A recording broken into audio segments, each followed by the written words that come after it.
আপনাদের পড়ে শোনাচ্ছি নিকোস কাজানজাকিসের বিখ্যাত উপন্যাস জোরবা দ্য গ্রিক। উপন্যাসটির আজ ৮ম পর্ব। অধ্যায় ১৪। ১ মার্চ শনিবার অপরাহ্নবেলা সমুদ্রের ধারে একটা পাথরে হেলান দিয়ে বসে আমি লিখছিলাম। ওই দিন সকালে বছরের প্রথম সোয়ালো পাখি দেখি, সেজন্য মনটা ভালোই ছিল। কাগজে কলমে বুদ্ধের ভূত তাড়াবার কাজটি ভালোই চলছিল, বাধা বন্ধহারা। তার সঙ্গে আমার লড়াইও অনেকটা শান্ত হয়ে এসেছে।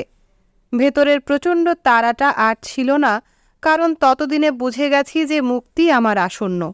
হঠাৎ নুড়িতে পদশব্দ শুনি। চোখ তুলে তাকিয়ে দেখতে পাই বৃদ্ধা সাইরেন কুহুকিনী একেবারে রণতরীর মতো সাজুগুজু করে তীর ধরে গড়িয়ে আসছে। সে দেখি খুব হাঁপাচ্ছে এবং ঘেমে গেছে। মনে হলো কোনো বিষয় সে খুব উদ্বিগ্ন। কোনো চিঠি আইছে কি? উদ্বেগের সঙ্গে সে চেঁচায়। হ্যাঁ, আইছে চিঠি, বলে ওকে স্বাগত জানাতে উঠে দাঁড়াই। সে তোমাকে অনেক শুভেচ্ছা জানাইছে, লিখেছে রাত দিন খালি তোমার কথাই ভাবতেছে, কিন্তু খাইতে পারে না, ঘুমাইতে পারে না। এই বিচ্ছেদ তার কাছে অসহ্য মনে হইতেছে। আর কিছু না? ওর জন্যে খারাপই লাগলো। আমি জোরবার চিঠিটা পকেট থেকে নিয়ে ভান করি যেন সেখান থেকে পড়ছি। বুড়ো কুহকিনী তার দন্তবিহীন মুখ হাঁ করে শোনে। ছোট চোখ দুটো আধা বুজে দুঃখে দম বন্ধ করে মনোযোগ দিয়ে শোনে। ভান করে পড়তে গিয়ে অনেক কিছুই গুলিয়ে ফেলছিলাম, সেজন্য আবার ভান করতে হলো যেন ওর হাতের লেখা বুঝতে আমার কষ্টই হচ্ছে। বস, গতকাল এক রেস্তোরাঁয় খেতে গিয়েছিলাম। ক্ষুধাও ছিল খুব। ও গড, তখন দেখি পরমা সুন্দরী এক মহিলা, ঠিক যেন পরী একটা। তো সে এসে ঢোকে। কি বলবো, দেখতে সে অবিকল আমার বুবুলিনার মতো। ব্যাস, সঙ্গে সঙ্গে আমার চোখ দিয়ে পানি গড়াতে শুরু করে। গলায় কি একটা উতলে উঠে দম আটকে যায়। তখন আর গিলতে পারি না। টেবিল ছেড়ে উঠে বিল শোধ করে বেরিয়ে আসি। ভালোবাসায় আমি এতটাই কাতর হয়ে পড়েছিলাম যে আমি সাধু সন্তদের কথা কালে ভদ্রে মুখে আনি, সেই আমি ছুটলাম সেন্ট মিনাসের চার্চে মোমবাতি জ্বালাতে। প্রার্থনা করলাম এই বলে, প্রিয় মিনাস, যে মানব দেবীকে আমি এত ভালোবাসি, তার একটা সুসংবাদ যেন আমি পাই। আমাদের দুই জোড়া ডানার যেন শীঘ্র মিলন ঘটে। হি হি হি শুনে মাদাম অর্তেনসে খলবল করে হাসে। চোখ মুখ তার খুশিতে জ্বলে ওঠে। হাসছ কেন মাদাম প্রিয়দর্শিনী? আমি দম নেবার জন্য এবং আরও কিছু বাখোয়াস তৈরির জন্য থেমে জিজ্ঞেস করি। হাসছ কেন? এটা পড়ে তো আমার কান্নাই পাচ্ছে মাদাম। যদি জানতা, আহারে যদি জানতা, সে বকম বকম করে ওঠে। হি হি হি হি হি যদি জানতাম কি? পাখনা, হি হি হি দুষ্টুটা, পায়রে কয় পাখনা, হি হি হি হি। এরপর কি লিখেছে শোনো মাদাম অর্তেনসে, শুনলে তুমি টাসকা লেগে যাবা। আমি চিঠির পৃষ্ঠা উল্টিয়ে আবার ভান করি পড়ার। আজ একটা নাপিতের দোকানের পাশ দিয়ে যাচ্ছিলাম। তখন নাপিত তার গামলার সাবান পানি রাস্তার ওপর ঢালে। সারা রাস্তা ভরে যায় সুগন্ধে। তখন আবার আমার বুবুলিনার কথা মনে পড়ে। আবার আমি ফোঁপাতে থাকি, না বস, ওকে ছেড়ে এই বিদেশে আমি আর থাকতে পারছি না। আমি পাগল হয়ে যাব বস। দেখো, ওর জন্য একটা পদ্য পর্যন্ত লিখছি। 2 দিন আগে রাতে ঘুম আসে না, তখন ওর কথা মনে কইরা একটা পদ্য লিখি। এইটা তারে পড়ে শোনাবা, তাইলে সে বুঝতে পারবে তার জন্য কি কষ্টটাই না আমার হইতেছে। যদি দেখা হতো কোনো পায়ে চলা পথে যেতে হায়, প্রশস্ত সে পথ হতো এমন, তা ভরে ওঠে দুজনার দুঃখে। আমি পিষে তুষ হই কিংবা পরিণত হই মাংসের কিমায়, তখনও আমার হাড়ে শক্তি রবে ছুটে যেতে তোমার সম্মুখে। মাদাম অর্তেনসে অর্ধনিমিলিত চোখ মন দিয়ে শুনছিল। একসময় দুঃখে কাতর হয়ে গলা থেকে ছোট রিবনটা পর্যন্ত খুলে ফেলে, কারণ তার দম বন্ধ হয়ে আসছিল। এতে তার গলার ভাঁজ আর বলিরেখাগুলো এখন মুক্ত হয়ে বেরিয়ে পড়ে। সে নিশ্চুপ হয়ে থাকে আর মিষ্টি মিষ্টি হাসে। সুখী এবং পরম তৃপ্ত মাদামের মন তখন এখানে নেই। দূরে কোথায়, দূরে দূরে সে ঘুরে বেড়ায় কবেকার কোন হারানো সমুদ্রে। মার্চ মাস, নবতৃণদল, ছোট ছোট লাল হলুদ আর বেগুনে ফুলের সমারোহ, নির্মল স্বচ্ছ জলাধার, সেখানে সাদা আর কালো রাজহাঁসের দল প্রজনন করে। কাঁপা সুরে তারা লাল নীল চঞ্চু ফাঁক করে গান করে। রাজহংসী শ্বেতকায়, হংসেরা কৃষ্ণবর্ণ। চিকিচিকি সবুজ মোড়ে বাইন জল থেকে উদ্গত হয়ে বড় বড় বিষণ্ণ নীল ঢোঁড়া সাপের সঙ্গে সঙ্গমে মিলতে চায়। মাদাম অর্তেনসের বয়স নেমে আসে 14। আলেকজান্দ্রিয়া, বৈরুত, স্মার্না, কনস্টান্টিনোপলের প্রাচ্যদেশীয় কার্পেটের ওপর সে নাচে। এরপর চলে আসে ক্রিট দেশে ঝকঝকে জাহাজের ডেকে বসে। সে এখন পরিষ্কার মনে করতে পারে না, সব গুলিয়ে যাচ্ছিল। তার স্তনদয় খাড়া হয়ে ওঠে, সমুদ্র সৈকতে ফাটল ধরে। তখন হঠাৎ সে যখন নাচছিল, তখন সমুদ্র ভরে গেল সোনালি গলুইয়ে সারি সারি জাহাজে। সেসব জাহাজের ডেকে বহুরঙা তাঁবু আর রেশমি পতাকা। ওইসব যুদ্ধ জাহাজ থেকে বেরিয়ে আসে প্রাসাদের শোভাযাত্রা। তাদের ফেস টুপির চূড়ায় সোনালি টার্সেল। ধর্নাঢ্য পুরাতন শাসকরা হাতে মূল্যবান অর্ঘ্য সামগ্রী। তাদের গুম্ফবিহীন গোমরামুখী সন্তানদের নিয়ে তীর্থগামী হয়। বেরিয়ে আসে নৌসেনাধ্যক্ষরাও, তাদের ঝকঝকে 3 কোনা হ্যাট পরে, এবং যুবক নাবিকেরা আসে তাদের উজ্জ্বল শ্বেতশুভ্র কলার আর প্রশস্ত ঢিলা প্যান্ট পরে। ওদের পিছে পিছে বেরোয় তরুণ ক্রিটবাসী। তাদের পরনে হালকা নীল কাপড়ের চোগা, পায়ে হলুদ রঙের বোট জুতা, আর তাদের মাথায় বাঁধা কালো রঙের রুমাল। সবার শেষে বেরোয় সুবোধ জোরবা। লম্বা একহারা শরীর তার, অতিরিক্ত সঙ্গমের ফলে এখন শুকিয়ে চিমসে হয়ে গেছে। হাতে তার ভারী বাগদান আংটি, ধূসর হয়ে আসা চুলে লেবু ফুলের মালা। তার রোমাঞ্চিত সময়ের পুরুষেরা এসেছে জাহাজে চড়ে, কেউ বাদ যায়নি। ফোকলা দাঁতের কুজো মাঝিটা পর্যন্ত নয়। সে তাকে কনস্টান্টিনোপলে এক সন্ধ্যায় জলবিহারে নিয়ে গিয়েছিল। তখন রাতের অন্ধকারে কেউ তাদের দেখতে পায়নি। ওরাই এখন উঠে আসছিল একে একে সবাই, এবং ওদের নেপথ্যে তখন প্রজনন করে চলেছিল মোরে বাইন আর ঢোঁড়া সাপ আর রাজহংস। ওহ, দুনিয়ার সঙ্গমের কোনো খামতি নাই। পুরুষ পুঙ্গবেরা এসে মিলেছে ওর সঙ্গে। ওরা মানবগুচ্ছ তৈরি করেছে বসন্তের কামকাতর সাপের মতো, যারা হিসহিস ডাক ছেড়ে পাথরের শিলায় জড়ো হয়ে খাড়া দাঁড়িয়ে যায়। আর এসবের কেন্দ্রে চিৎপাত শুয়ে থাকে শ্বেত নগ্ন অঙ্গ, ঘামে ভেজা, ওষ্ঠাধর সামান্য ফাঁক করে ছোট্ট চোখা শক্ত ও অতৃপ্ত দাঁত। পিনোন্নত পয়োধর আমাদের চির অতৃপ্ত চতুর্দশী, ত্রিংশতি, চতুর্বিংশতি, ষাটোর্ধ্ব মাদাম অর্তেনসে। আর থেকে থেকে তার কণ্ঠে ওঠে হিসহিস শীতকার। কিছুই যায়নি ফেলা, হারায়নি কিছুই, কোনো প্রেমিকেরই প্রয়াণ ঘটেনি। তার চোপসানো স্তনে ওরা সবাই পূর্ণ রণসাজে প্রাণ ফিরে পেয়েছে।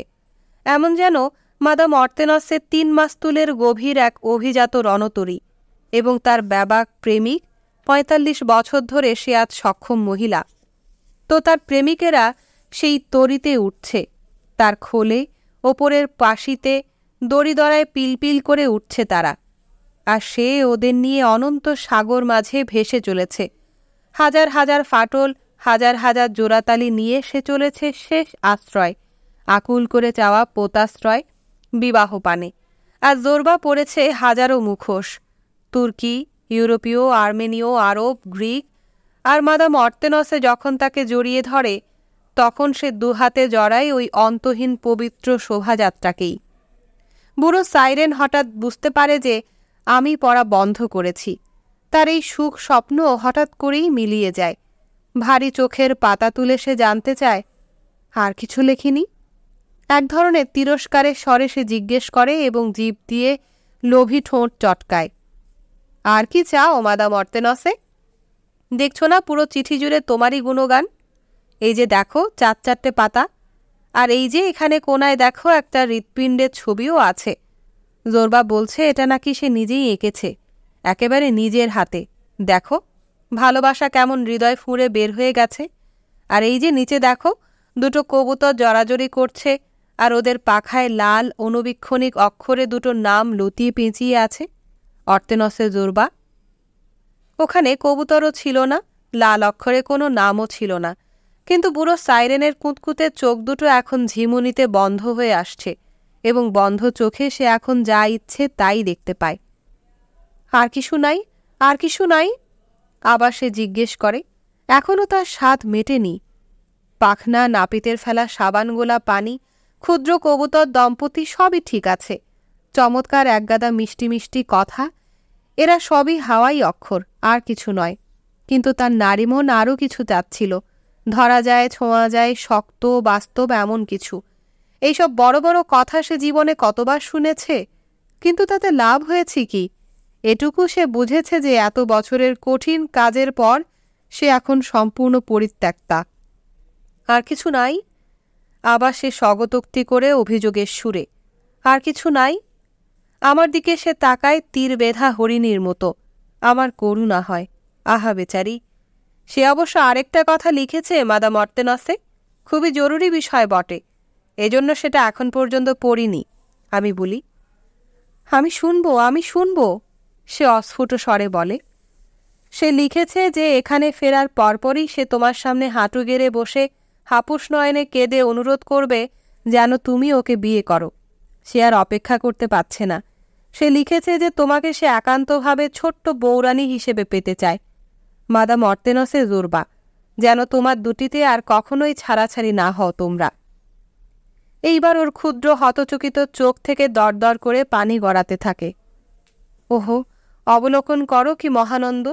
অবলোকন করো স্বর্গ, অবলোকন করো সারা জনমের কামনা বাসনা, বিশ্রাম পেতে আর সতীশয্যায় নিদ্রা যেতে। ইতিমধ্যে যা হয়েছে যথেষ্ট। হাত দিয়ে সে চোখ মোছে। ঠিক আছে, আমি রাজি। অভিজাত মহিলার সম্মতিসূচক ভঙ্গিতে সে বলে, রাজি, কিন্তু ওকে লেখো যে এই অজগায়ে তো কোনো কমলা ফুলের তোড়া পাওয়া যায় না, তাকে ইরাকুলিও থেকেই সেটা আনতে হবে। আর অবশ্যই যেন দুটো সাদা মোমবাতিও আনে, সঙ্গে গোলাপি রিবন্ড আর চিনি মাখা কিছু টাটকা খুবানি বাদাম। আর আমাকে অবশ্যই বিয়ার পোশাক কিনে দেবে সাদা রঙের, আর সেই সঙ্গে রেশমি মোজা আর জরির নাগরা জুতা। বিছানার চাদর আমাদের আছে, লেখো সেটা আনার দরকার নাই। আর আমাদের খাট তো আছেই একটা, চলবে। সে তার চাহিদার একটা ফিরিস্তি দেয় এবং স্বামীকে ইতিমধ্যেই সেসবের যোগান দিতে বলে। এরপর সে উঠে দাঁড়ায়। হঠাৎই যেন তার মধ্যে এক ভারস্থ বিবাহিত মহিলার চলন ফুটে উঠেছে। তোমাকে একটা কথা জিগাইতে চাই, খুবই গুরুত্বপূর্ণ বিষয়, বলে সেই উদ্গত আবেগ সামলাতে একটু দম নেয়। বলো মাদাম অর্তেনসে, আমি তো আছি। জোরবা, আমরা দুজনেই তোমারে খুব পছন্দ করি। তুমি খুবই ভালো মানুষ, সাচ্চা মানুষ। জানি আমাদের তুমি নারাজ করবে না। তোমারে জিগাই, তুমি কি আমাদের বিবাহের সাক্ষী হবা? আমি কেঁপে উঠি। বহুকাল আগে আমার মা বাবার সঙ্গে ডায়মান্ডো নামে এক বয়স্ক কাজের বুয়া থাকত, ষাটোর্ধ্ব বৃদ্ধা, কিন্তু কুমারিত্বের জ্বালায় সে আধা পাগলি, হতবিহ্বল। মুখে তার গোঁফ ছিল এবং ছিল সে অনুরা। শরীর তার শুকনো, বক্ষ সমতল ভূমি। এখন হয়েছে কি, পাড়ার মুদির দোকানে কাজ করত মিৎস, এক কৃষক সন্তান, সবসময় তেলতেলে, গোঁফ দাড়িবিহীন নাদুস নদুস মাকুন্দা বালক। তো এই মিৎসর প্রেমে পড়েছিল আমাদের ডায়ামান্ডো। প্রত্যেক রোববার সে ওকে জিজ্ঞেস করত, আমারে বিবাহ করবা কবে? অক্ষুনি করো। কেন এত দেরি? আমার তো আর তর্স হয় না। আমারও সয় না। ধূর্ত মুদির বেটা নিয়মিত খদ্দেরকে নাখোশ না করে এভাবে এড়াতে চাচ্ছিল। আমিও আর পারছি না ডায়ামান্ডো, কিন্তু তোমার মোচের মতো আমারও মুখে মোচ না ওঠা পর্যন্ত বিয়া করি কেমনে কও? এভাবে বছর গড়ায়। বুড়ি ডায়ামান্ডোলা ধৈর্য ধরে অপেক্ষা করে। তার স্নায়ু ক্রমে শান্ত হয়ে আসে। ঘন ঘন মাথা ব্যথাও আর সয় না। যে তিক্ত ঠোঁট কখনো কারো চুমা পায়নি, সেই ঠোঁটেও এখন ফুটে ওঠে হাসি। আমাদের কাপড় চোপড় এখন আরও যত্ন করে ধোয়। ঘরের বাসনকোসনও ভাঙে কম, আর চুলায় কখনো খাবারও পুড়িয়ে ফেলে না। একদিন সন্ধ্যায় আমাকে চুপ করে জিজ্ঞেস করে, ভাইয়া, তুমি কি আমাদের বিবাহে কোলধারা হবা? হ্যাঁ, ওকে বলি বটে, কিন্তু শব্দটা আমার গলায় তিক্ত স্বাদে আটকে থাকে। এই কোলধরার সম্পর্কটাই আমার মনে বিষাক্ত জল ঢেলেছিল। এজন্যই মাদাম অর্তেনসের প্রস্তাবে আমি শিউরে উঠি। মুখে বলি, ও হ্যাঁ, অবশ্যই মাদাম অর্তেনসে, এ তো আমার জন্য সম্মানের বিষয়। তাইলে আমরা একা থাকলে আমারে তুমি ধর্মবইন ডাকবা। একটু দেমাক করে হেসে সে বলে। এরপর সে উঠে দাঁড়ায়, তার চওড়া বর্ডারের হ্যাটের নিচ দিয়ে বেরিয়ে থাকা সামনের চুলগুলো ঠিক করে এবং ঠোঁট দুটো একবার চেটে নেয়। গুড নাইট আমার উকিল বাবা, গুড নাইট যাবার আগে বলে। সে এলে আমরা তারে সমাদর কইরা বরণ করব। আমি লক্ষ্য করি সে খুব কৃত্রিম ঠাঁটে হেঁটে যাচ্ছে। তার বুড়ো শরীরটা স্কুল বালিকার মতো পাছা দুলিয়ে যেতে চেষ্টা করছে। ফুর্তিতে সে লাফিয়ে চলেছে এবং তার পুরনো বাঁকাচোরা নাগরা জুতা বালিতে ছোট ছোট গভীর দাগ ফেলে তাকে টেনে নিয়ে যাচ্ছে। উঁচু ভূমিতে সে উঠেছে কিনা অমনি তীব্র তীক্ষ্ণ বিলাপ আর কান্নাকাটির আওয়াজ আসে সৈকতের দিক থেকে। আমি লাফিয়ে উঠে যেদিক থেকে শব্দটা আসছিল সেদিকে দৌড়ে যাই। দূরে উল্টো দিকের উঁচু জমিতে মহিলারা জড়ো হয়ে এমন চিৎকার চেঁচামেচি করছিল যে মনে হলো ওরা মরা কান্নাই করছে। একটা উঁচু পাথরের ওপর উঠে আমি ওদিকটায় তাকাই। গ্রাম থেকে মেয়ে পুরুষ ছুটে আসছিল। ওদের পেছন পেছন কুকুরগুলো ঘেউ ঘেউ করে ছুটছিল। 2-3 জনকে দেখি ঘোড়ায় চড়া এবং ওরা সামনে সামনে চলছিল। মাটি থেকে ঘন ধুলোবালি উঠছিল ওদের পেছনে। কোনো দুর্ঘটনা? আমার এমনটাই মনে হলো। তখন উঁচু জমির দিকে দৌড় দিই। বাসন্তী মেঘ তখনও স্থির হয়ে বিশ্রাম নিচ্ছিল। মোড়লের মাইয়ার ডুমুর গাছ কিছু নতুন সবুজ পাতা ছেড়েছে। হঠাৎ করেই মাদাম অর্তেনসে হোঁচট খেতে খেতে আমার দিকে ছুটে আসে। সে আবার দৌড়ে আমার কাছেই যাচ্ছিল। চুল তার আলুথালু রুদ্ধশ্বাস এবং দেখি একটা পায়ে জুতা নাই। সে জুতাটা হাতে ধরে কাঁদতে কাঁদতে দৌড়াচ্ছিল। ও উকিল বাবা, উকিল বাবা! আমার দিকে আসতে আসতে দূর থেকেই সে ডাকে। হোঁচট খেয়ে পড়েই যাচ্ছিল। আমি কোনো রকমে ধরে ফেলি। কি হলো, কাঁদছ কেন বইন? আমি ওর শুকতালু দুমড়ে যাওয়া নাগরা পড়তে সাহায্য করি। আমার ভয় করছে, ভয় করতেছে, ভীষণ ভয় পাইতাছি। কিসের ভয়? মওতের বাবা, মওতের। সে বাতাসে মৃত্যুর গন্ধ পেয়ে আতঙ্কিত হয়েছে। আমি ওর নিস্তেজ বাহু ধরে ওকে নিতে চেষ্টা করি, কিন্তু ওর বুড়ো শরীর নড়ে না, কাঁপতে থাকে থরথর করে। না না, চাই না, চাই না, মরতে চাই না, সে সমানে চেঁচায়। মৃত্যু হানা দিয়েছে এমন জায়গার ধারে কাছেও সে যেতে চায় না। মৃত্যুদূত কারণ যেন তাকে না দেখতে পায়, মনেও না রাখে। সব বুড়ো মানুষের মতোই আমাদের হতভাগ্য বৃদ্ধা সাইরেন নিজেকে সবুজ ঘাসের সবুজে কিংবা খয়েরি মাটি মেখে লুকাতে চায় যেন তাকে আলাদা করে সে না দেখতে পায়। সে তার মোটা গোলগাল কুঁজো হয়ে আসা কাঁধের ভাঁজে মুখ বুজে কাঁপছিল। এরপর সে পা টেনে কোনো ক্রমে একটা জলপাই গাছের কাছে গিয়ে নিজের তালি দেওয়া কোটটা খোলে। কোটটা আমার ওপর দাও উকিল বাবা, আমারে ঢাইকা দাও আর চইলা যাও। তোমার কি শীত করছে? হ্যাঁ হ্যাঁ, বহুত শীত করতেছে, ঢাইকা দাও। যতটা দক্ষতার সঙ্গে সম্ভব ওকে ঢেকে দিই, যেন মাটির সঙ্গে একেবারে মিশে থাকে, এবং চলে যাই। উঁচু জমিতে এসে বিলাপ সঙ্গীত স্পষ্ট শোনা যায়। দেখি মিমিথোস দৌড়ে যাচ্ছে আমার সামনে দিয়ে। কি হয়েছে মিমিথোস? আমি চিৎকার করে জানতে চাই। ডুইবা মরছে, ডুইবা মরছে, না থেমেই সে বলে আর দৌড়ায়। কে মরল? পাভলিস, মাভরান্দনিসের পোলা। কেন? হারে বেওয়া, বেওয়া! মহিলারা পাল্লা দিয়ে মরা কান্না করছিল। সেই আহাজারিতে ওর কণ্ঠস্বর চাপা পড়ে যায়। কেবল মিমিথোসের উত্তরটা আমার মাথার ওপর শূন্যে ঝুলে থাকে, আর ওই বিধবার হাঁসফাঁস করা শরীর বিপজ্জনকভাবে অন্ধকার বাতাস জুড়ে ভেসে ওঠে। এখন আমি পাহাড়ের পাদদেশে পৌঁছে গেছি। সেখানে পুরো গ্রাম জড়ো হয়েছে। পুরুষরা চুপ করেই ছিল, ওদের মাথায় হ্যাট নেই। মহিলাদের মাথার কাপড় কাঁধের ওপর ফেলা। ওরা মাথা চুল খামচে ছিঁড়ছিল আর চিৎকারে আকাশ বিদীর্ণ করছিল। নুড়ি পাথরের সৈকতে একটা ফুলে ওঠা নীলাভ লাশ পড়েছিল। বৃদ্ধ মাভরান্দনিস বাকরুদ্ধ। সে স্থির দাঁড়িয়ে লাশটার দিকে একদৃষ্টে তাকিয়েছিল। ডান হাতে ছড়িটার ওপর ভর দিয়ে সে ঝুঁকে দাঁড়িয়েছিল। বাম হাতে নিজের ধূসর কোকড়া দাড়ি আঁকড়ে ধরে রেখেছিল সে। তোর অভিশাপ লাগুক রে রাড়ি মাগি! হঠাৎ একটা তীক্ষ্ণ কণ্ঠ শোনা যায়। ঈশ্বরে তোর বিচার করবে! এক মহিলা লাফিয়ে উঠে পুরুষদের দিকে ফেরে। বাবা, এই গ্রামে কি একটা মরদও নাই যে ওই রাড়ি মাগিরে হাঁটুর উপর ফালাইয়া ভেড়ার মতো গলার মধ্যে চাক্কু বসাইতে পারে? বাহ পুরুষ মানুষ, তোমাগো মুখে থুক।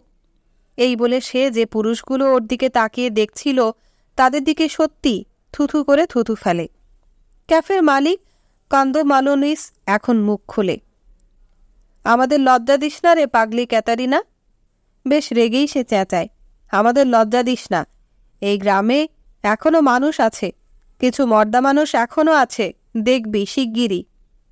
আমি আর চুপ করে থাকতে পারলাম না, তাই চেঁচিয়ে বলি, লজ্জা তোমাদের সবার, ওই মহিলার দোষ হয় কিভাবে? এর বরাতে যা লেখা ছিল তাই হইছে, তোমাদের কি ঈশ্বরে ভয় নাই?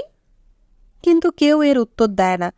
জলে ডোবা মানুষটার জ্ঞাতি ভাই মানোলাকাস বিশাল বপু নত করে মৃতদেহ দুহাতে তুলে নেয় এবং গ্রামের দিকে হাঁটা দেয়। মহিলারা তাস্বরে চেঁচাচ্ছিল আর নখ দিয়ে নিজেদের মাথার চুল ছিঁড়ছিল।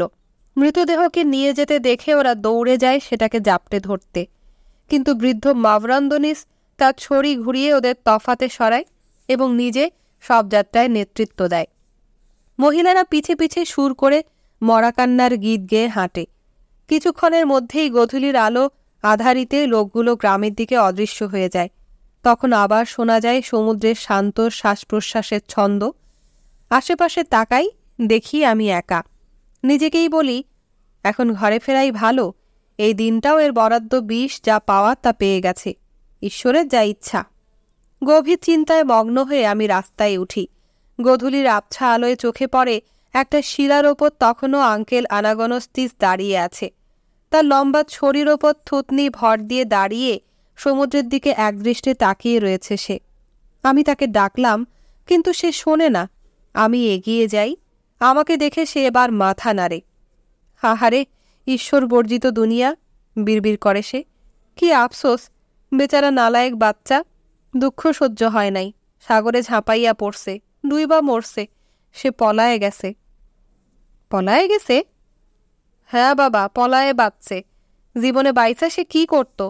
বেওয়ারে যদি বিয়া করত তো শীঘ্রই শুরু হইত কলহ বিবাদ, অসম্মানও, কারণ বেওয়া তো গরম মাদি ঘোড়া, পোয়াতি হইতে প্রস্তুত, বেহায়া মাগি, মর্দা দেখলেই সে রেশা দেয়। আর পোলাটা যদি ওরে বিবাহ না করত, তাহলে সারা জীবন তার কপালে আসিল ভোগান্তি, কারণ তার মনে তখন এই চিন্তাই খোঁচা দিত যে সে বোধহয় ঈশ্বরের দেওয়ার সুখ ধরতে পারে নাই। সামনে দেখতেও সে অতল গহ্বর, পেছনে খাড়া প্রপাত। এভাবে বলো না আঙ্কেল আনাগনস্তিস, তোমার কথায় মানুষ ভয় পেয়েই মরে যাবে। আরে আসো, এতে ভয়ের কি আছে? কে শুনতেছে আমার কথা? আজ যদি কেউ শোনেও, তারা কি আমার কথা বিশ্বাস করবে মনে করো?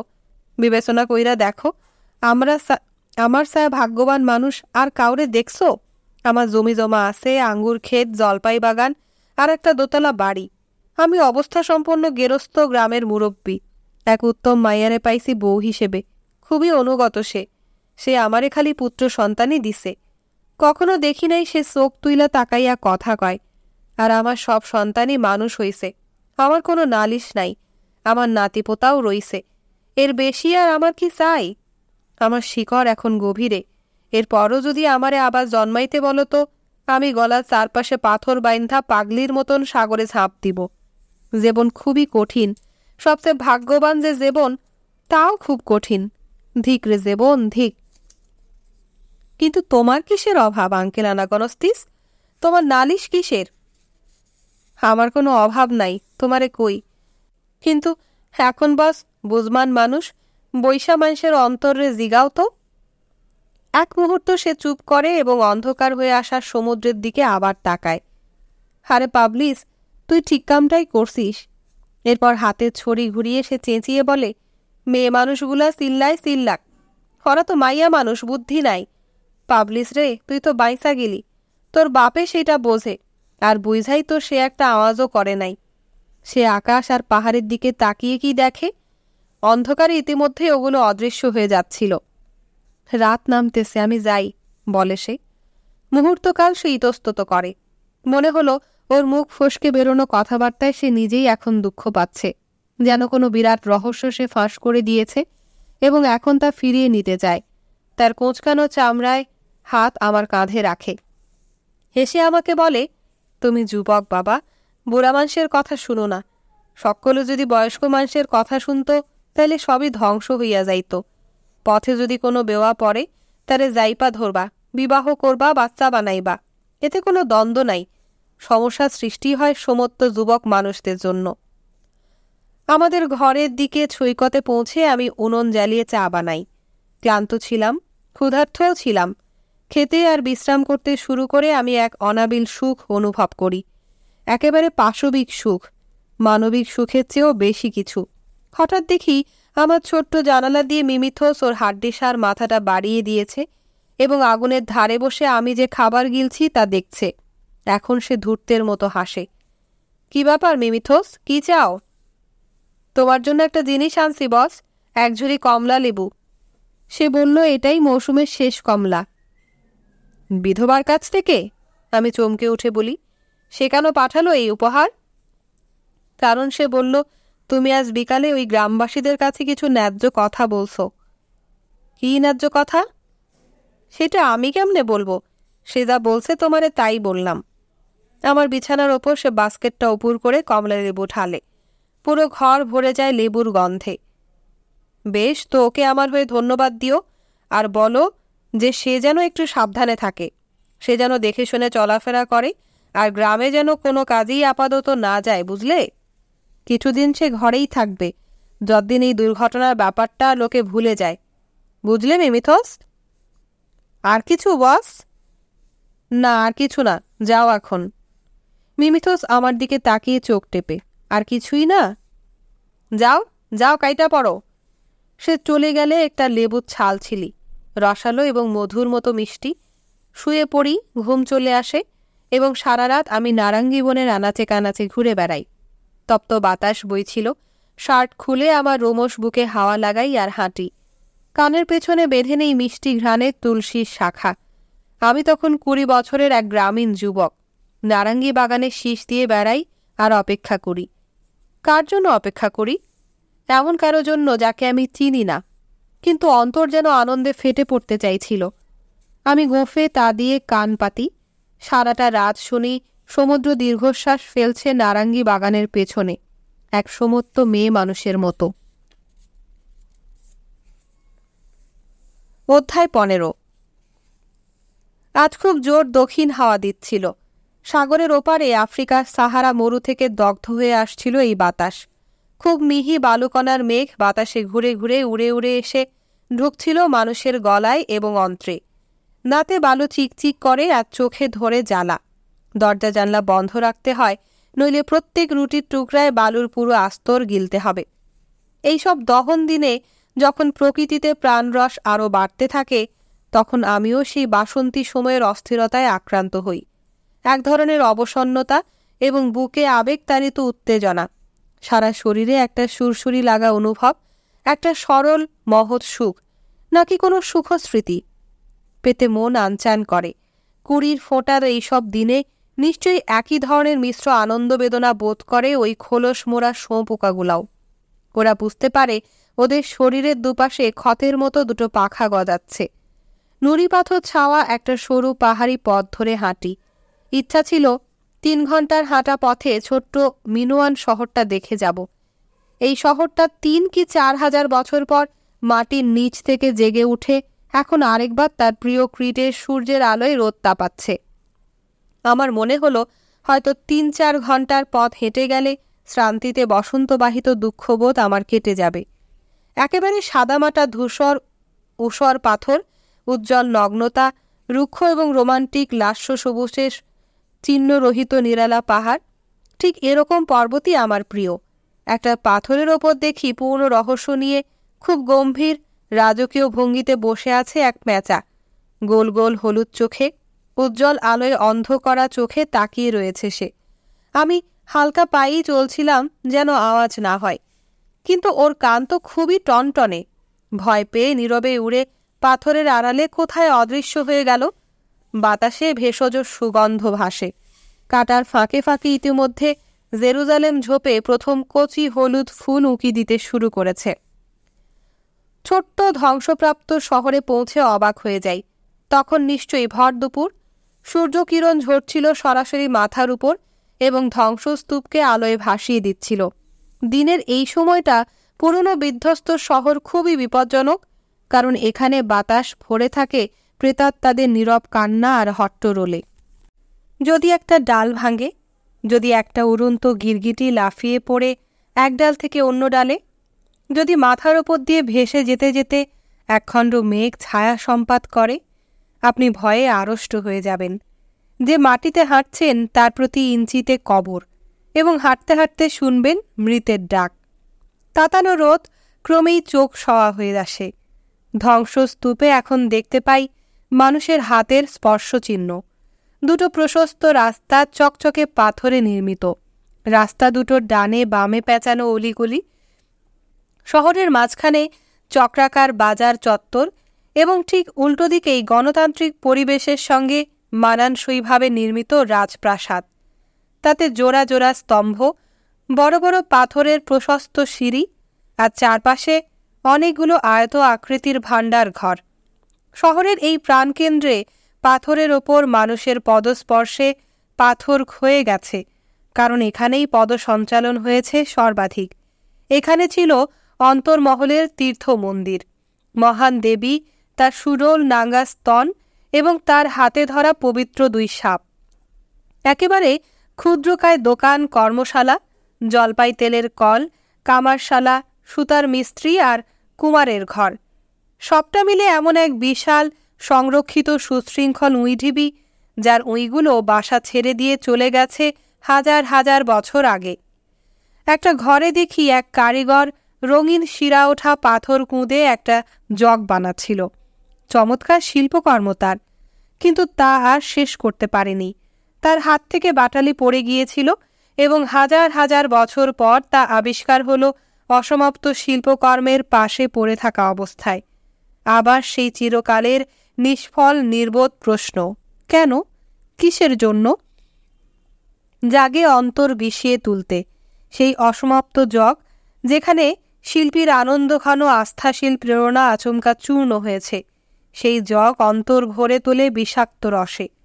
হঠাৎ দেখি এক রাখাল বালক, সূর্যের তাপে ঝলসানো তামাটে গাত্রবর্ণ, কালো জানুদেশ। সে মাথার কোকড়া চুলে বেঁধে রেখেছিল ক্রিটের কালো পাড়ওয়ালা রুমাল। এই যে ভাইয়া, সে চেঁচিয়ে ডাকে। আমি একা থাকতে চেয়েছিলাম, এজন্য ভান করি যেন ওর ডাক শুনিনি, কিন্তু রাখাল ব্যঙ্গোচ্ছলে হাসতে শুরু করে। বাহ, বয়রা সাজার ভান করতেছ নাকি? একটা সিগারেট হবে? হইলে দাও একটা, এই অজগায় অতিষ্ঠ লাগতেছে। সে শেষের শব্দগুলো এত তিক্ত স্বরে বলল যে শুনে ওর প্রতি আমার মায়াই হয়। আমার কাছে সিগারেট ছিল না, সেজন্য পকেট থেকে টাকা বের করে দিতে চাইলাম, কিন্তু ছোকরা এতে বিরক্তই হলো। টাকা দিয়ে কি করব? চেঁচায় সে। কি করুম? তোমারে বললাম যান অতিষ্ঠ হইয়া গেছে, সিগারেট দরকার। আমার কাছে তো নাই রে বাবা, আমি দুঃখ করে বলি। নাই, সিগারেট নাই।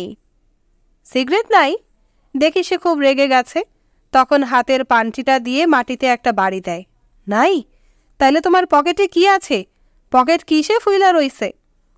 একটা বই, রুমাল, কাগজ, পেন্সিল, ছোট চাকু। এই বলে আমি পকেট থেকে জিনিসগুলো একটার পর একটা বের করতে থাকি। এই চাকুটা দিতে পারি, নেবে? আমার আছে একটা, যা চাই সবই আছে। রুটি, পনির, জলপাই, চাকু, চামের জুতা, আর একটা মোটা সুই, পানির বোতল, সব সব আছে। নাই খালি একটা সিগারেট। তো এই ভাঙাচোরা দালানের মধ্যে কিসের মতলবে আইসো?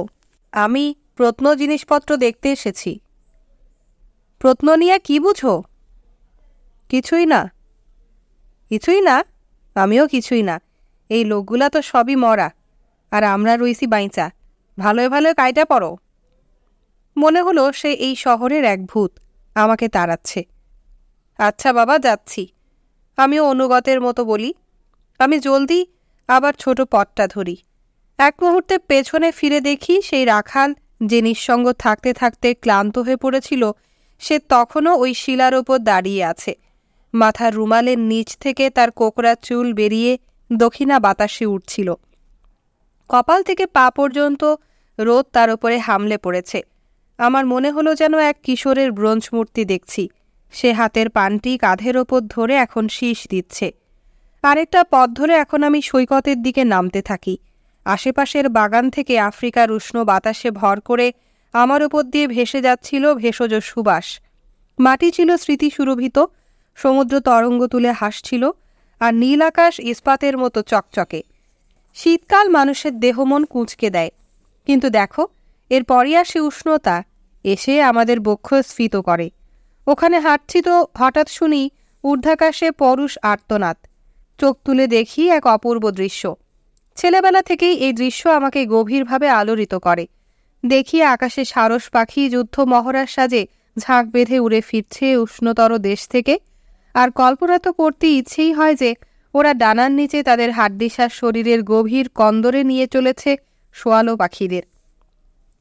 সময়ে ছন্দবদ্ধ ঘূর্ণন চক্রের শব্দে আমার হৃদয় আবার পূর্ণ হয়ে ওঠে। পৃথিবীর ঘূর্ণায়মান চাকা, প্রকৃতির চাঁদ চেহারা যা সূর্যদেব একের পর এক উন্মোচন করে, এবং সেই সঙ্গে জীবনের এবং আমাদের চলে যাওয়াও সারসদের চিৎকারের সঙ্গে মিলে আর একবার আমার মধ্যে এই ভয়ঙ্কর সাবধানবাণী প্রতিধ্বনিত হয় যে প্রত্যেকের জন্য এই জীবন একটি বিশিষ্ট স্বতন্ত্র জীবন। এছাড়া অন্য কোনো জীবন নেই। যা কিছু উপভোগ্য তা এই জীবনে, এইখানেই উপভোগ করতে হবে, এবং এই জীবন মুহূর্তে শেষ হয়ে যায়, এবং সমগ্র চিরায়ত জুড়ে দ্বিতীয়বার আর এর সুযোগ ফিরে আসে না। এই অমোঘ নিষ্করুণ সতর্ক বার্তা যা একই সঙ্গে এত আন্তরিক ও সহমর্মী, তো এই বার্তা যদি কেউ শোনে, তাহলে সে তো চাইবে তার দুর্বলতা এবং সংকীর্ণতা জয় করতে, তার আলস্য এবং বড় বড় নিষ্ফল আশা আকাঙ্ক্ষা জয় করে সমস্ত শক্তি দিয়ে চিরকালের গর্ভে পলায়নপর প্রতিটি মুহূর্তে লটকে থাকতে। তখন মহোৎসব দৃষ্টান্ত মনে আসে এবং পরিষ্কার দেখতে পান যে আপনি কিছুই নন। আপনার জীবন অনর্থক অপচয় হয়েছে ক্ষুদ্র অপাঙ্ক্তেয় সুখ দুঃখের এবং চটুল রসের কথাবার্তায়। লজ্জা, লজ্জা! আপনি চিৎকার করে উঠবেন এবং ঠোঁট কামড়ে রক্ত বের করে ফেলবেন। সারসের ঝাঁক ইতিমধ্যে আকাশ পেরিয়ে অদৃশ্য হয়ে গেছে উত্তরের আকাশে, কিন্তু আমার মাথায় তারা এক পাশ থেকে অন্য পাশে অবিরাম উঠতেই থাকে। শুনি তাদের উচ্চনাদে কর্কশ চিৎকার। সাগর পাড়ে নেমে আমি জলের ধার দিয়ে দ্রুত হাঁটি। সমুদ্র তটে এরকম একা একা হাঁটা কঠিনই বটে। প্রতিটি ঢেউ, আকাশে উড়ন্ত প্রতিটি বিহঙ্গ আপনাকে ডেকে আপনার কর্তব্যের কথা স্মরণ করিয়ে দেয়। সঙ্গে অন্যরা থাকলে আপনি কথা বলেন, হাসাহাসি করেন, প্রচুর আওয়াজ হয়। তখন শুনতে পান না তরঙ্গ কী বলছে, আর পাখি বা কী বলছে। অবশ্য এও হতে পারে যে ওরা তখন কিছুই বলে না। ওরা দেখে যে আপনি সঙ্গীদের সাথে খোশ গল্প করতে করতে অনর্থক আওয়াজ তুলে হেঁটে যাচ্ছেন, এজন্য ওরা নীরব হয়ে যায়। আমি নুড়ি পাথরের ওপর শুয়ে চোখ বন্ধ করি। আচ্ছা, আত্মা তাহলে কি ভাবি? আর এর সঙ্গে সমুদ্র, মেঘ, সৌরভ, এদের গোপন সংযোগটাই বা কিসের? তখন হয়তো আপনি এমনও বলবেন যে আত্মাই স্বয়ং সমুদ্র, মেঘরাশি এবং সুবাস। আমি উঠে আবার হাঁটি। সিদ্ধান্ত একটা নিয়ে ফেলেছি, কিন্তু কি সিদ্ধান্ত সেটা জানি না। হঠাৎ পেছনে কার কণ্ঠস্বর শুনি। কোথায় যাচ্ছ বস, জানতে পারি? কনভেন্টের দিকে। আমি ফিরে তাকাই। এক স্বাস্থ্যবান সমর্থ বয়স্ক মানুষ, হাতে রাখালের পান্টি নাই, মাথায় পেঁচিয়ে বাঁধা একটা কালো রুমাল, তার চারধার ঘিরে ঝোলে ফিতা। সে আমার দিকে হাত নাড়ে আর হাসে। তার পিছে পিছে পদচিহ্ন অনুসরণ করে হেঁটে আসছিল এক বয়স্কা মহিলা, তার স্ত্রী, এবং তারও পেছনে হাঁটছিল ওদের মেয়ে। গম্ভীর তার দৃষ্টি, কালচে গায়ের রং, মাথায় পড়েছে সাদা বন্দনা। কনভেন্টে? বুড়া দ্বিতীয়বার জিজ্ঞেস করে। হঠাৎ আমার খেয়াল হলো, আরে আমি তো ওইদিকেই যেতে চাচ্ছিলাম। বেশ কয়েক মাস থেকেই আমার ইচ্ছা নান্দের জন্য সমুদ্রের খুব কাছেই নির্মিত ওই ছোট্ট কনভেন্টে যাব, কিন্তু মনস্থির করতে পারিনি। সেই দুপুরবেলা হঠাৎ আমার দেহই যেন সেই সিদ্ধান্তটি নিয়েছিল। বুড়োর প্রশ্নের জবাবে বলি, হ্যাঁ, ওই কনভেন্টে যাচ্ছি, কুমারী মেরির উদ্দেশ্যে গাওয়া গীত শুনতে। তার আশিস পড়ুক তোমার ওপর বাবা। এই বলে সে পা চালিয়ে এসে আমার সঙ্গে হাঁটতে শুরু করে। আচ্ছা, তুমি কি সেই লোকে যাকে বলে কয়লা কোম্পানি? হ্যাঁ, ঠিক। বেশ তো, কুমারী মা তোমার আয়ের পথ বাড়ান। তুমি গায়ের মানুষের খুব উপকার করছো, বহু গরিব পরিবারের রুটি রুজির ব্যবস্থা করছো। তোমার কল্যাণ হোক বাবা। সুশীল এই বুড়ো ভদ্রলোক নিশ্চয়ই এ তথ্য জানে যে আমাদের ব্যবসা ভালো যাচ্ছে না, তাই সে এক মুহূর্ত পরই এই সান্ত্বনাবাণী যোগ করে। আর যদি লাভ নাও করতে পারো তো চিন্তা করো না বাবা, তখনও লাভ তোমার হবেই। তোমার আত্মা নিশ্চয়ই স্বর্গবাসী হবে। হ্যাঁ দাদু, সেই আশাতেই আছি। আমার লেখাপড়ার সুযোগ হয়নি, কিন্তু একদিন চার্চে খ্রিস্টের একটা কথা শুনেছিলাম। কথাটা মনে ধরেছিল, তাই ভুলিনি। তিনি বলেছিলেন, তোমার যা আছে সব বেচে দাও, বেচে কেনো মুক্তা মহামুক্তা। এই মহামুক্তা কি? সেটা তোমার আত্মার নির্বাণ বৎস। তুমি সেই মহামুক্তা প্রাপ্তির পথেই চলেছ। আহারে মহামুক্তা! আমার মনের মণিকোঠায় চারপাশে ঘুটঘুটে অন্ধকার বেষ্টিত হয়ে কতদিন এই মহামুক্তা জল করে জ্বলেছে, এক বিন্দু টসটসে অশ্রু জল হয়ে। আমরা একসঙ্গে হাঁটতে থাকি, পুরুষ আমরা সামনে আর মহিলা দুজন পেছনে, প্রত্যেকের হাত মুঠ করে। থেকে থেকে আমরা এটা ওটা আলাপও চালিয়ে যাই। জলপাই মঞ্জুরি কি গাছে টিকবে এবার? অতিবৃষ্টিতে কি বার্লি ক্ষেত ভেসে যাবে? আমরা দুজনেই নিশ্চয়ই ক্ষুধার্ত ছিলাম, নইলে ঘুরে ফিরে কেন খাদ্যশস্যের আলাপ করছিলাম? এবং আলাপের বিষয়বস্তু পাল্টাবার তেমন আগ্রহও দেখায়নি কেউই। আপনার পছন্দের খাবার কি দাদু? সব সব বাবা। এই খাবার ভালো কি সেই খাবার খারাপ এমন বলা মহাপাপ। কেন? মানুষ কি পছন্দ অপছন্দ থাকতে পারে না? না, অবশ্যই পারে না। না কেন? কারণ বহু লোক না খেয়ে আছে, তারা ক্ষুধার্ত। আমি লজ্জা পেয়ে চুপ করে থাকি। আমার অন্তর মহত্ব ও মমত্ববোধের এই উচ্চতায় কখনো উঠতে পারেনি। কনভেন্টের ঘণ্টা বাজছিল বেশ সুখে, ফুর্তিতে, মেয়েদের হাসির মতো। বুড়ো বুকে ক্রুশ আঁকে, বিড়বিড় করে বলে, শহীদান কুমারী, আমাদের সাহায্যে এগিয়ে এসো। তার গলায় ছুরির আঘাতের দাগ, রক্ত ঝরছে জলদস্যুদের যুগে। এরপর বুড়ো কুমারী দুর্দশা বয়ান করতে শুরু করে এমনভাবে যেন সে আসলেই এক বাস্তব মানুষ, হয়রানি নির্যাতনের শিকার এক যুবতী শরণার্থী, যিনি পূর্বদেশ থেকে বাচ্চা কোলে চোখের জল ফেলতে ফেলতে এসেছিল, কিন্তু বেঈমান হাজরার মুসলমান পুত্ররা তাকে ছুরিকাঘাত করে। বছরে একবার তার ক্ষত থেকে সত্যিকারের তাজা উষ্ণ শোণিত নির্গত হয়। মনে আছে তার এক উৎসবে, তখন আমার গোঁফও গজায়নি, তো সেই উৎসবে কুমারীর আরাধনা করতে পাহাড়ের সব গ্রাম থেকে আমরা এসে জড়ো হয়েছিলাম। সেদিন আগস্ট মাসের 15 তারিখ। আমরা পুরুষরা রাতে বাইরের চত্বরে ঘুমিয়েছিলাম, মহিলারা ছিল অন্দরে। স্বপ্নে, ও প্রভু মহান তুমি, স্বপ্নে সেদিন শুনি কুমারী কাঁদছে। আমি ধরফর করে উঠে বসি, দৌড়ে যাই তার বিগ্রহের দিকে এবং গিয়ে আমার হাত রাখি তার গলার ক্ষতে। হায়, তখন কি দেখলাম! দেখলাম আঙুল আমার রক্তে ভিজে গেছে। বুড়ো এবার ক্রুশ এঁকে পেছনে মেয়েদের দিকে তাকিয়ে একটু যেন অপরাধ বোধ করে। পা চালিয়ে আসতে হবে মেয়েরা, আমরা প্রায় এসে গেছি, চেঁচিয়ে বলে সে। এবার কণ্ঠস্বর নামায়। তখনও আমার বিবাহ হয় নাই। আমি পবিত্র কুমারীর কাছে সাষ্টাঙ্গে প্রণিপাত করে শপথ করি যে এই মিথ্যাচারের দুনিয়াদারি ছেড়ে দিয়ে হব এক ভিক্ষু যাজক। সে হাসে। হাসছেন কেন দাদু? হাসার কি যথেষ্ট কারণ নাই বাবা? যেদিন প্রতিজ্ঞা করি ঠিক ওই দিনই এক রমণীর বেশে খোদ শয়তান এসে দাঁড়ায়। ওই যে সেই শয়তান। মাথা না গড়িয়ে হাতের বুড়ো আঙুলটা পেছনের দিকে নির্দেশ করে বৃদ্ধার দিকে দেখায়। বৃদ্ধা নীরবে আমাদের পিছে পিছে আসছিল। ওর দিকে এখনো তাকানো যায় না, বুড়ো বলে। ওকে স্পর্শ করার কথা ভাবলেও বিরক্তি বোধ হয়, কিন্তু সেই সময় সে ছিল সত্যি হৃদয়হারী, তাজা শিহরিত মিন। ছিল তার জোড়া ভুরু, লোকে ডাকত শ্রীমতী ভ্রুলতা বলে। অবশ্য এই নামে যোগ্যও ছিল সে। কিন্তু আজ, হায় ঈশ্বর বর্জিত দুনিয়া, কোথায় গেল সেই ঘন জোর ভুরু? গেছে চলে শয়তানের কোন চুলায়, তপ্ত অনলে গলে পুড়ে গেছে সব। সেই মুহূর্তে আমাদের ঠিক পেছনেই বৃদ্ধার কণ্ঠ থেকে এক চাপা ধ্বনি বেরোয়, অনেকটা হাড় চিবানোর শিকলে বাঁধা কুকুরের গলা থেকে নিঃসৃত আওয়াজের মতো। কিন্তু মুখে সে কিছু বলে না। ওই তো সেই কনভেন্ট, হাত দিয়ে দেখিয়ে বুড়ো বলে। সমুদ্রের ধারেই দুটো টিলার মাঝখানে যেন সেটে দেওয়া হয়েছে ধবধবে চকচকে সম্পূর্ণ মার্বেল পাথরের কনভেন্টটা। কনভেন্টের মাঝ বরাবর চ্যাপেল, তার গম্বুজটা হিমেল রঙের সজীব, দেখতে হয়েছে নারীর স্তনের মতো সুডৌল। চ্যাপেলের চারপাশে গোটা ছয়েক প্রকোষ্ঠ, তাতে নীল রঙের দরজা, উঠোনে 3টে বড় বড় সাইপ্রেস গাছ, একেবারে মোমবাতির মতো খাড়া, এবং দেয়াল ঘেঁষে কয়েকটি কাঁটাওয়ালা মোটা নাশপাতি গাছ। আমরা চলার গতি আমরা বাড়িয়ে দিই। আশ্রমের খোলা ছোট জানলা দিয়ে সুরেলা বন্দনার গান ভেসে আসছিল। নোনা হাওয়ায় রজনের ঘ্রাণ। তরুণ আকারের প্রবেশদ্বার হাট করে খোলা। দালানের চারধারে বেড়া ঘেরা চত্বর বিস্তৃত এবং নিখুঁতভাবে পরিষ্কার।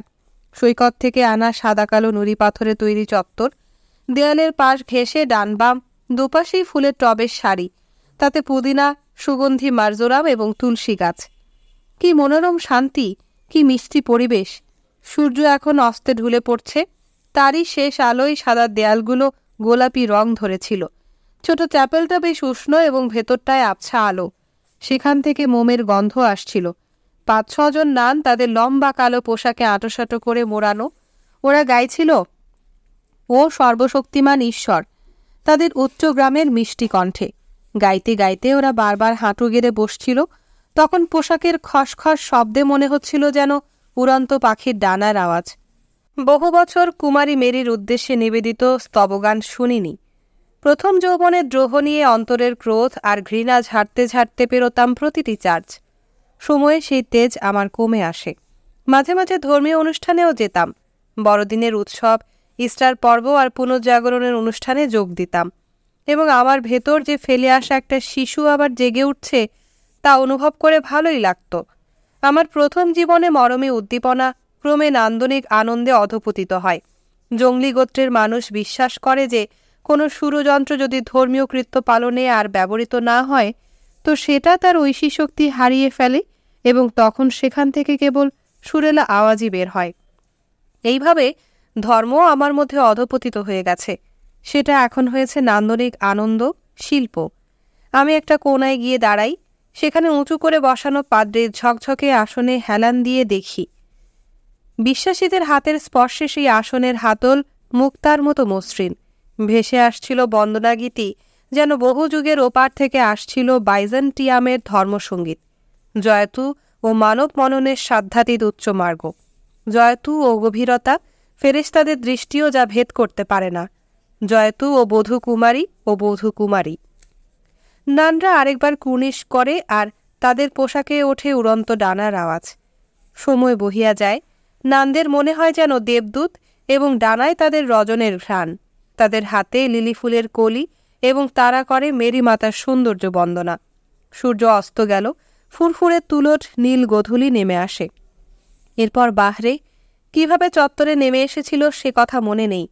মনে নেই কখন আমি একা সবচেয়ে বড় সাইপ্রেস গাছটার নিচে দাঁড়িয়েছিলাম কনভেন্টের বয়োজ্যেষ্ঠ যাজিকা আর 2 জন যুবতী নানের সঙ্গে। 1 চামচ ঐতিহ্যবাহী মিষ্টি, সঙ্গে শীতল পানীয় জল আসে আমার জন্য।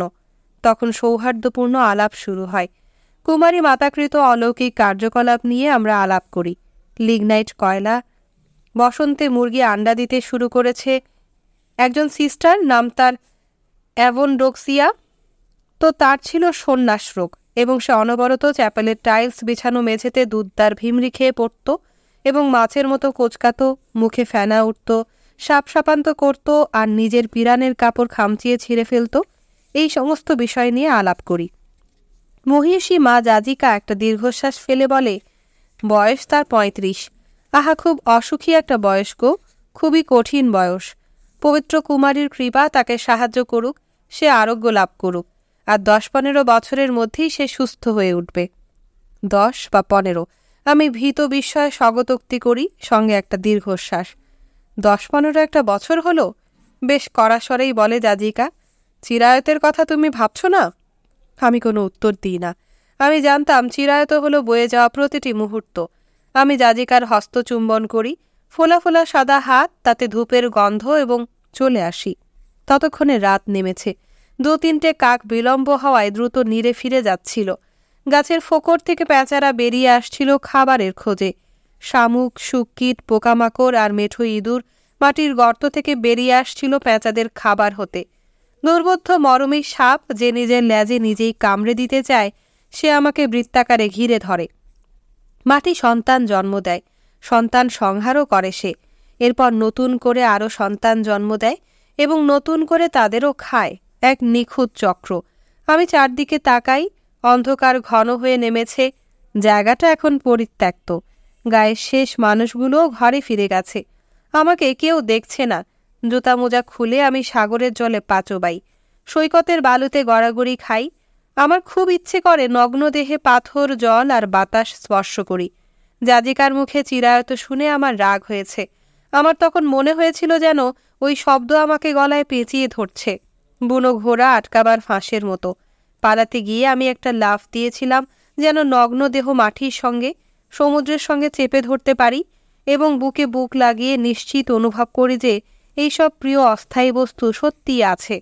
আমি নিজে নিজে চেঁচিয়ে বলি, ও শিলা, মাটি, জল ও হাওয়া, তোমরা আছো, কেবল তোমরাই আছো। আরও বসুধা, আমি তোমার শেষ সন্তান, আমি তোমার স্তনের বোটা খামচে ধরে চুষছি। না, ছাড়ব না, কিছুতেই ছাড়ব না। তুমি আমাকে মাত্র এক মুহূর্ত বাঁচতে দাও। কিন্তু সেই এক মুহূর্তেই হয়ে ওঠে এক স্তন্য এবং আমি তা চুষি। এমন যেন সেই মানুষ খেকো চিরায়ত শব্দের গর্তে আমাকে ফেলা হবে। এমন বিপদের আশঙ্কায় আমার মনে পড়ে এর আগে কখন, মাত্র গত বছর, আমি এই একই শব্দ নিয়ে এত আত্মমগ্ন হয়ে ভেবেছিলাম যে চোখ বুজে দুহাত দুদিকে ছড়িয়ে এর অতল গহ্বরে প্রায় ঝাঁপ দিতে উপুর হয়েছিলাম। স্কুলের প্রথম ক্লাসে যখন পড়ি, সেখানে একটা পাঠ্য বইয়ে একটা রূপকথার গল্প ছিল। আলফা বেটা গামা বর্ণমালার দ্বিতীয় ভাগে সেই গল্পটা আমরা পড়েছি। গল্পে একটা বাচ্চা ছেলে কুয়ায় পড়ে গিয়েছিল। সেখানে সে দেখে এক চমৎকার দেশ। মনে পড়ে সেখানে ঘন সবুজ ফলের বাগান, মধু, পায়েস, প্রচুর খেলনা। যতই বানান করে করে পড়তাম, মনে হতো যেন অক্ষরগুলো আমাকে গল্পের আরও গভীরে নিয়ে যাচ্ছে। একদিন দুপুরবেলায় স্কুল থেকে বাসায় ফিরে আমি দৌড়ে যাই উঠোনের পাশে আঙ্গুর কুঞ্জ ঘেরা কুয়োতলায়। সেখানে গিয়ে আমি ইদারার কিনারে উঠে নিচে কালো জলের কুচলা তলে মন্ত্রমুগ্ধের মতো তাকাই। আমার মনে হলো যেন দেখতে পাচ্ছি সেই দারুণ সুন্দর দেশ। সেখানে বাড়িঘর, পথঘাট, শিশুরা আর ফল ভারনত আঙ্গুর বাগান। আমার আর তর্সই ছিল না। মাথা নামিয়ে দুহাত বাড়িয়ে মাটিতে পা দিয়ে লাথি দিতে থাকি, যেন সঠিক গতিটা আসে এবং কুয়ার কিনার টপকে ভেতরে পড়তে পারি। ঠিক সেই মুহূর্তে মা আমাকে দেখে ফেলে। একটা চিকুর দিয়ে সে ছুটে এসে ঠিক পড়ার মুহূর্তে আমার কোমর চেপে ধরে। একটা ছোট্ট বাচ্চা হিসেবে আমি ইদারা জলে প্রায় পড়েই গিয়েছিলাম। এরপর বড় হয়ে আমি আরেকটা অন্ধকূপে প্রায় পড়তে যাচ্ছিলাম। চিরায়ত শব্দের কুয়া সেটা, এবং সেই সঙ্গে আরও কিছু শব্দকূপে, ভালোবাসা, আশা আকাঙ্ক্ষা, পিতৃভূমি, ঈশ্বর। প্রতিটি শব্দকে জয় করে পেছনে ফেলে যাবার সময় আমার মনে হতো যেন একটা বিপদ পেরোলাম এবং আমার যাত্রাপথে কিছুটা এগিয়ে গেলাম।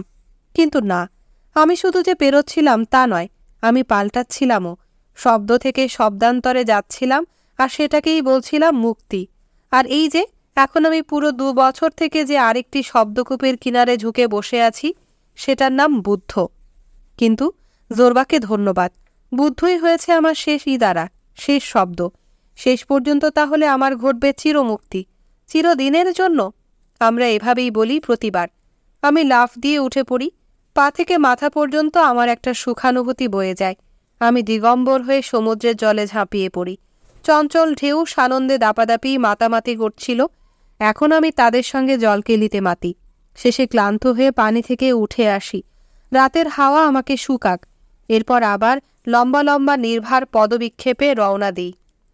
আমার মনে হলো যেন বড় একটা বিপদ থেকে ছুটে এসে আমি আবার মহামাতৃকার স্তনের বোঁটা শক্ত হাতে চেপে চুষছি।